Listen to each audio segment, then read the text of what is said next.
Wood 底薪加盟绝对是湖人今年夏天最棒的操作之一。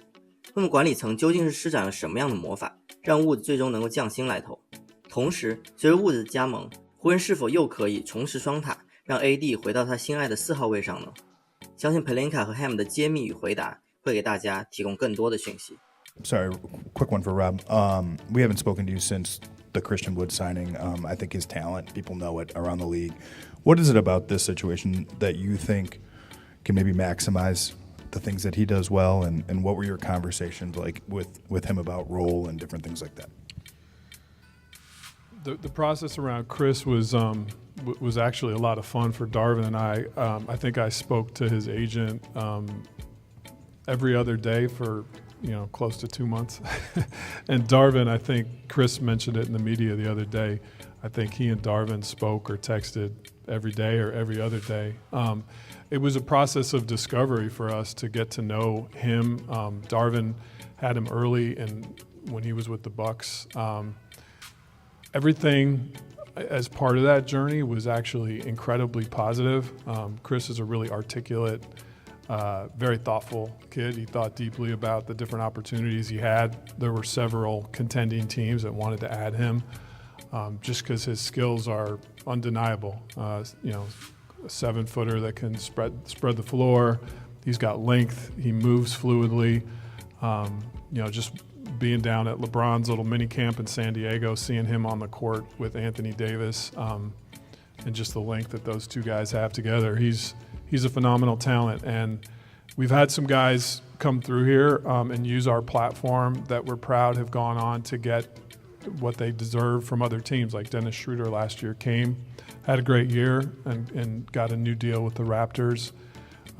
There's other stories, Malik Monk, where for cap reasons we couldn't keep those guys. But I think Christian, more than anything, believed in our team, our talent, our group of guys, and then Darvin as the head coach. And it was just a really, really positive process, and I'm super, super excited about the impact he's going to have on our winning this year. Yeah, I echo all of that. Like he and I go back a long ways, from coaching him at GERD camps in Vegas in August, and when he was just coming out of college, out of UNLV, to having him in Milwaukee and just staying in touch and constantly spending time with him along the way as I would bump into him when we were competing against whatever team he was on, be it Detroit, Houston, New Orleans. He's a wonderful kid. I think he's a kid that's been kind of misunderstood, and he understands that I'm gonna be consistent. I try to pride myself on being a consistent human being every day, and I think just that stability from myself, my coaching staff, everyone in the building, Rob, it's going to help him, and he knows it's just a 3-step process. Like I saw how he grinded through the G League and all of that, and worked his ass off to establish himself as a formidable NBA player. As an NBA player, then once he got his opportunity, he became a formidable NBA player. Now that last piece is, he'll tell you he's never been to the playoffs. And he and I talked and said, now it's time for you to show that your stats that you put up and your impact can impact winning, and winning at the highest level. So he's excited about that. He's excited. His teammates have totally embraced him, and I'm looking for a lot of big moments out of him this season. Two-part question for Darvin. Speaking of Christian, there's been a lot of speculation about you guys playing more 2 big lineups with AD at the 4.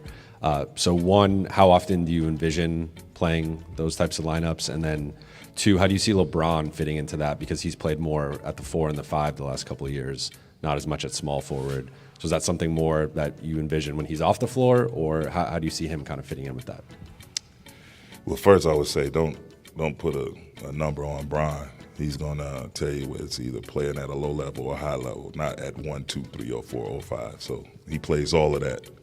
And yeah, definitely that's what training camp is for, in my opinion. Like, we're going to tinker and entertain all different sorts of lineups, whether it's small ball, whether it's going big. If we have Austin at the point, or Torian at the 2, Rui at the 3, or Bron at the 3, and Christian and AD. Like it's been such a joy to come in and look at this team as it's currently constructed and just visualize all the different things we can do with it, and the type of players that we have and people. Furthermore, like these guys are open for whatever we want to try and whatever they want to attempt, or we want to attempt to try to make work. So through the course of training camp, I mean, we kind of already, it was already done at Bronze minicamp, just a variation of different combinations of players, and that'll continue through training camp, and we'll land on what we need to land on, but we'll have